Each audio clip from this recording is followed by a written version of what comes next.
Netter de blue ardent, viens, netter de bleu donne ton cœur, viens, tel que tu es ardent, viens. Heute Morgen möchte ich kurz sprechen. Ce matin, j'aimerais courtement partager qu'est-ce que la prière juste. Oui, tu as mal prié. Non, non, je ne veux pas parler des fausses prières, mais des prières justes. Premièrement, quand tu commences à prier, sois sûr que Dieu t'écoute. Sans doute, personne d'entre vous ne prend le téléphone dans la main, tu l'appelles et tu commences à parler avant que l'autre soit au téléphone. Ça sonne encore et toi, tu commences à parler. Est-ce que quelqu'un ferait cela? Non, je ne crois pas. Même pas des petits-enfants. Quand tu pries, attends un moment jusqu'à ce que tu sois sûr et que tu sens Dieu est là. Tu comprends? Il est prêt. Mais tu dis Dieu est toujours prêt, peut-être c'est possible, mais c'est important quand tu commences à prier, ne commence pas blablabla à parler comme ça vite, mais attends que tu aies l'assurance, Dieu est là et il t'attend. Et alors, je dirais comme ça, tu as le droit de déposer ce qui est dans ton cœur, tu peux lui déverser, tu peux lui dire ce que maintenant te préoccupe, malgré qu'il le sait déjà. Est-ce que c'est juste? Et quand tu sais que de toute façon, Dieu sait tout, et tu es adulte, tu n'as pas besoin de tout lui dire, Dieu le sait. Et après, quand tu lui as dit ce qui t'oppresse, alors ne fais pas quelque chose, ne dis pas Amen. Oh, Amen signifie ma prière est finie, je m'en vais. Pour un bébé chrétien, je peux comprendre, mais si nous sommes enfants de Dieu, tu peux pas juste aller chez lui, papa, écoute, un enfant qui va chez papa, il dit, papa, j'ai besoin de 5 €, j'ai besoin pour acheter ceci, cela, mais quand tu as 50 ans et tu viens toujours encore chez papa, papa, j'ai besoin de 5 € et tu pars, la relation n'est pas tout à fait en ordre. Ne dis pas Amen. Tout ce qui t'a préoccupé, tu lui as dit, mais demande le Seigneur, qu'est-ce qui le préoccupe lui? Est-ce que, Seigneur, il y a quelque chose que toi, tu voudrais partager avec moi? Est-ce qu'il y a une prière où toi, tu voudrais me partager certains fardeaux? On est parfois comme des enfants, on dit j'aimerais avoir ceci, cela, comme à Noël aussi, ceci, cela. Mais si tu es né de nouveau, tu peux demander Dieu, est-ce que toi, Seigneur, tu voudrais partager avec moi quelque chose que tu voudrais que je porte avec toi? Tu peux partager la joie de Dieu, mais tu peux aussi partager la souffrance de Dieu. Si tu es ami de Dieu, tu partages avec lui, pas seulement dans un sens, mais tu partages avec lui. Je vous raconte une histoire. Il y a plusieurs années, dans notre église, on avait une gentille sœur. Son mari était psychique instable. Alors elle est venue chez moi et c'était au début de notre église. Est-ce que tu voudrais t'occuper de mon mari, lui aider un peu? Il a besoin d'un papa, d'un grand frère et ceci, cela. Alors je dis ok, je vais essayer. Avec cet homme, je me suis rencontrée, on a échangé, on a même fait du jogging au début, on a fait des promenades et je remarquais ça lui faisait du bien. Mais c'était quelqu'un, quand tu le bénis et que tu t'occupes, et il va bien, et quand tu te retires, il s'effondre. C'est comme ça chez les malades psychiques, et tu as l'impression qu'ils t'absorbent, ils prennent tout ce que tu as, et ils vont bien 1-2 jours, et tout d'un coup, tu remarques, toi, tu peux presque être anéanti de tout ça parce qu'eux-mêmes ont un trou et aspirent ton énergie. Et je me rappelle encore, j'étais à Stuttgart, quelque part à une conférence, je voulais aller là-bas avec quelqu'un d'autre, et c'était le matin, et juste avant que je parte, il m'appelle un cas de Kurda m'appelle Pierrot et prend déjà de l'air, comme ça, je vais mal, et je l'ai tout de suite interrompu, et je lui dis, Amin, je te dis quelque chose, je suis désolée, maintenant il faut que je parte, je suis très pressée, mais écoute, tu peux m'aider? Il était déjà, et je lui dis, écoute, j'ai 2 cas très graves.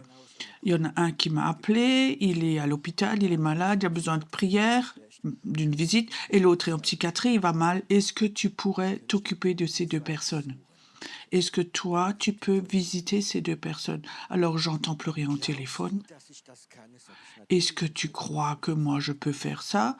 Ben, bien sûr, sinon je t'aurais pas demandé. Tu peux faire ça. Dieu est avec toi, comme il est avec moi. Alors il a demandé encore une fois, est-ce que tu crois que je peux en faire ça? Et j'ai dit, écoute, j'ai pas beaucoup de temps, il faut que j'y aille, sois béni et une bonne journée. J'ai raccroché. En route, je me suis déjà fait des soucis. Est-ce que j'ai bien fait? Le soir, quand je rentrais de la conférence, qui m'appelle pas à 10h30 le soir? Ah, Armin. Et tu sais, il dit, Armin, oui, je vais tellement bien. Loué soit Dieu, ça va tellement bien. J'ai prié, ils se sont réjouis, j'ai fait ceci, cela. Pierrot, t'as encore d'autres cas, Pierrot?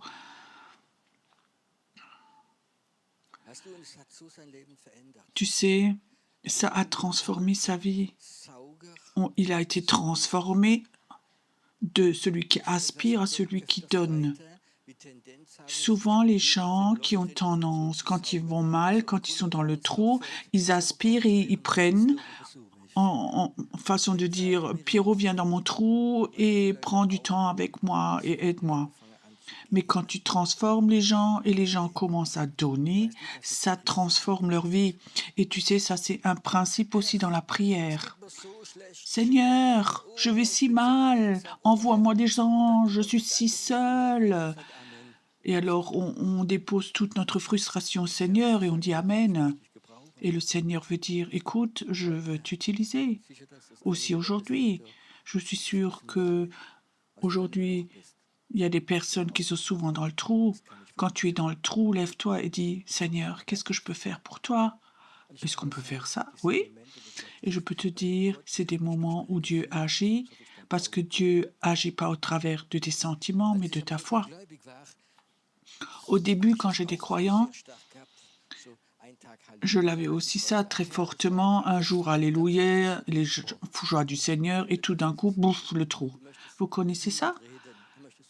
Tu veux parler avec personne, tu connais ça, tu veux être tranquille, tu es dans le trou.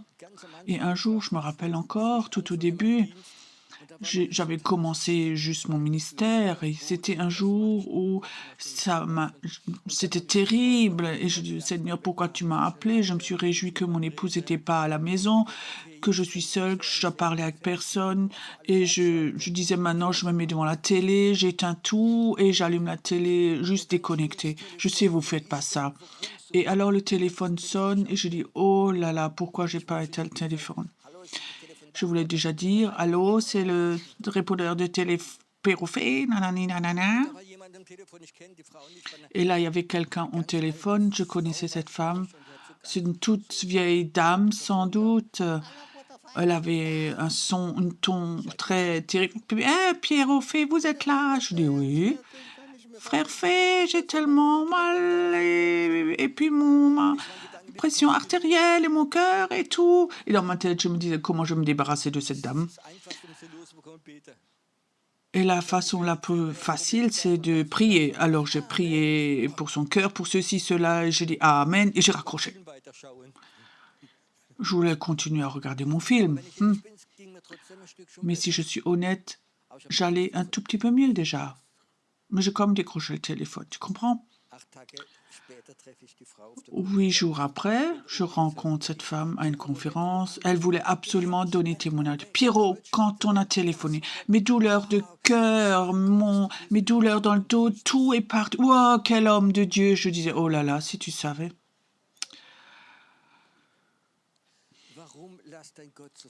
Pourquoi est-ce que Dieu autorise que nous tombions dans le trou? Tu comprends? Pour montrer, il n'a pas besoin de tes bons sentiments. Il a besoin de ton obéissance. Amen.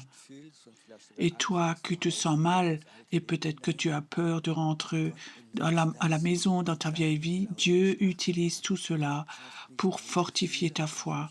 Dieu n'a pas besoin de tes sentiments, il n'a pas besoin de happy que tu voles là en haut, mais il a besoin de ta foi et de ton obéissance. Et je peux te dire, quand tu vas mal et tu as des échecs, une mauvaise nouvelle, alors tu as le droit de prier, attends jusqu'à ce qu'il est là, parle avec lui, dis-lui tout, et après, sois si fou et dis, Seigneur, est-ce que toi, tu as quelque chose pour moi que moi, je peux faire pour toi? Est-ce que tu as un sujet, une préoccupation? Est-ce que tu as une mission pour moi? Malgré que tous tes sentiments disent, non, tu es le dernier loser. Est-ce que tu as quelque chose pour moi que je peux faire?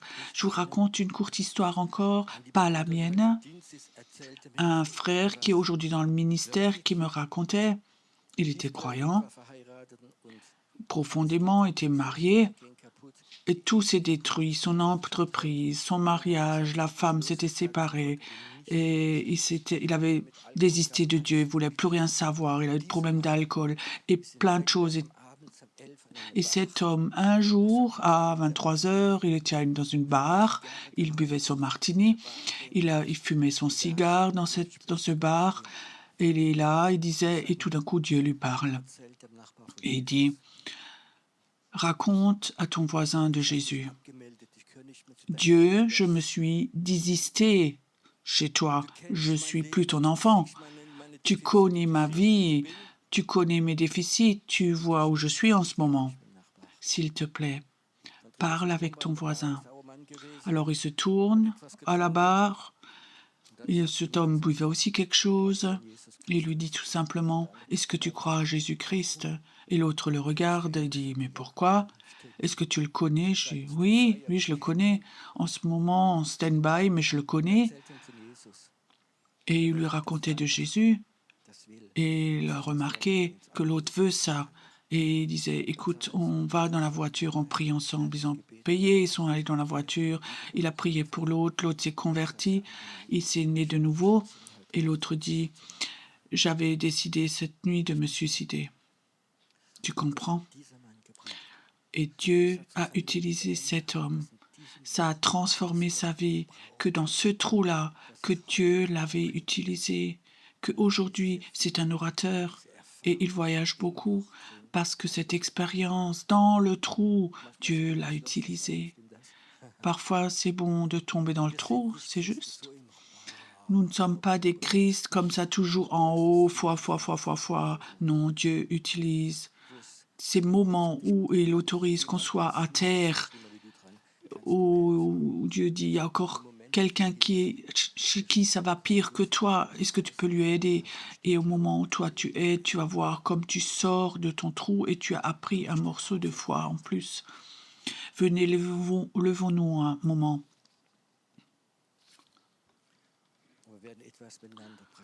Et nous allons pratiquer quelque chose ensemble. Nous allons un moment attendre. Maintenant, tu voudrais parler avec Dieu. Tu veux prier. Est-ce que la connexion est là? Est-ce que tu sais que Dieu t'écoute maintenant? Tu as le droit maintenant. Ton problème, ce qui t'oppresse, ce que tu as dans ton cœur, tu peux lui dire maintenant. Il sait tout de toute façon. Dis-lui maintenant. Si tu as des soucis pour ton enfant, ou tu as toujours encore un trou dans ton cœur à cause du rejet, parce que tu es malade, tu as peur de mourir de cette maladie, peut-être que tu souffres corporellement ou tu as des problèmes financiers, dis-lui, c'est pas un problème. Et pense, quand tu lui as dit, ne dis pas Amen.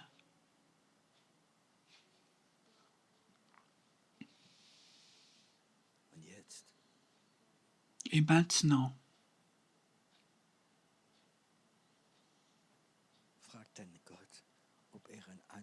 demande Dieu si lui, il a un sujet pour toi, une préoccupation. Peut-être que lui, il a un désir, que tu pries pour quelque chose qui n'est pas pour toi-même, pour une voisine, un leader spirituel, pour une église, pour le royaume de Dieu, pour quelqu'un d'autre, pas pour toi. J'aimerais un moment que nous restions dans la présence de Dieu. Parfois, il y a des personnes qui disent « Je ne peux pas entendre la voix de Dieu ». Mais parfois, Dieu pose une pensée dans ton cœur. Commence à prier cela. Et ça deviendra de plus en plus précis, ça deviendra de plus en plus fort. Et tu vas apprendre à être en connexion avec Dieu et à entendre. Si tu es là et que ce matin, tu as ce désir de prier pour tes enfants, prie pour tes enfants. Sens ce matin comme il y a une forte onction de prière qui est là et apprends à prier pour les sujets de Dieu, pour les soucis de Dieu. Ayons un moment maintenant où nous avons une louange toute douce, où tu commences à prier pour ces choses que Dieu te montre. Ça, c'est la prière juste.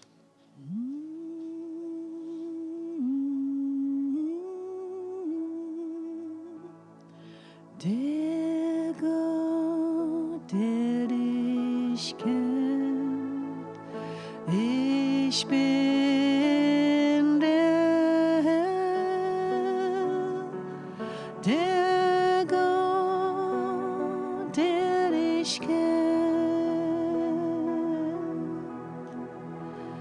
ich bin der Herr, der Gott, der dich kennt.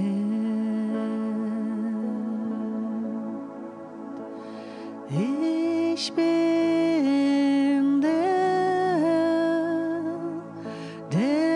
Gott, der dich kennt. Ich bin der Gott, der dich kennt. Ich bin der Gott, der dich kennt. Sei still und erkenn, dass ich bin Gott. Sei still und erkenn, dass ich bin Gott. Sei still und erkenn, dass ich bin Gott. Ich bin der Herr, dein Gott, der dich kennt. Ich bin der Herr, dein Gott, der dich kennt. Ich bin der Herr, dein Gott, der dich kennt. Sei still und erkenn, dass ich bin Gott. Sei still und erkenn, dass ich bin Gott. Sei still und erkenn, dass ich bin Gott. Ich bin der Herr, dein Gott, der dich kennt.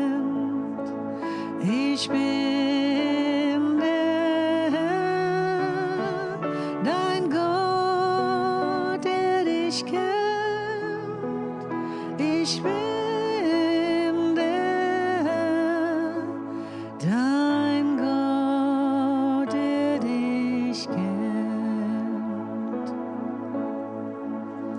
Ich bin der Herr, dein Gott, der dich liebt. Ich bin der Herr, dein Gott, der dich liebt. Ich bin der Herr, dein Gott, der dich liebt. Dir, o Herr, vertraue ich. Dir, o Herr, vertraue ich. Dir, o Herr, vertraue ich. Ja, dir, o Herr, vertraue ich. Dir, o Herr, vertraue ich. Dir, o Herr, vertraue ich. Dir, o Herr, vertraue ich. Dir, o Herr, vertraue ich. Dir, o Herr, vertraue ich. Ich vertraue dir. Ich vertraue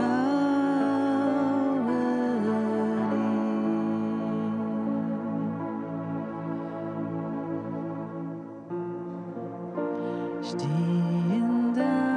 Steh in deiner Gegenwart, o Herr.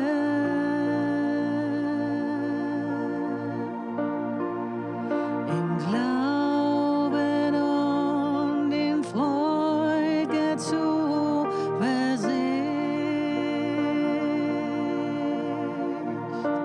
Und ich empfang von dir. Und ich empfang von dir. Ich empfange deine Verheißungen, o Herr.